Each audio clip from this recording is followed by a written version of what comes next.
Last year, China successfully held the Beijing summit of the Forum on China-Africa Cooperation, and earlier this year in January, you made Africa your first overseas destination, visiting Nigeria, Namibia, Chad, and Congo. So now, how will China help deliver on outcomes of the FOCAC summit, and at the same time, how will China help Africa, improve better on its prosperity and development, considering current challenges? Thank you.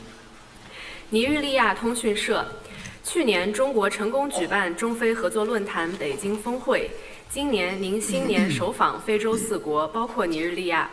中方将如何落实峰会成果，助力非洲实现发展和繁荣？ China and Africa are always good friends, good partners, and good brothers with a shared future. Under the guidance of President Xi Jinping and African leaders, China-Africa relationship is now at its best in history. China has established strategic partnership with all African countries having diplomatic ties with it. The China-Africa community with a shared future has been elevated to an all-weather level. This year marks the 25th anniversary of FOCAC. Over the past 25 years, China has helped Africa build or upgrade nearly 100,000 kilometers of roads and more than 10,000 kilometers of railways.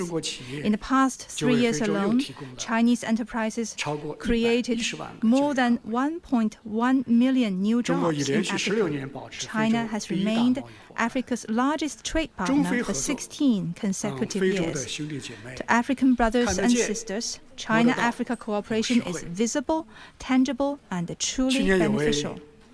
Last year, a Gambian farmer sent a bag of rice he grew all the way to Hunan province in China to show respect to Yuan Longping, the father of hybrid rice. It is China's hybrid rice that has helped end hunger and bring hope to them. Stories like these are happening in Africa every day. Africa is a fertile land of hope of the 21st century. There will be no global modernization without African modernization. The stability of development of Africa is vital to the future of humanity, and the world must listen to Africa and heed its concerns. Africa is going through a new awakening, and countries should support Africa in exploring a new development path of self-reliance and self-strengthening. This year marks the beginning of implementing the outcomes of FOCAC Beijing Summit. China stands ready to deliver on the 10 partnership actions for China and Africa to jointly advance modernization, including supporting Africa in accelerating its industrialization and agricultural modernization, implementing zero tariff treatment for 100% tariff line, fostering new growth drivers like digital, green, and AI industries, promoting 1,000 small and beautiful livelihood projects, enhancing governance experience sharing, and raising the representation and voice of Africa in international affairs. This year, the G20 summit will be held on the African continent for the first time. China firmly supports South Africa in carrying out its duty as G20 president and in leaving a distinctively African mark in global governance.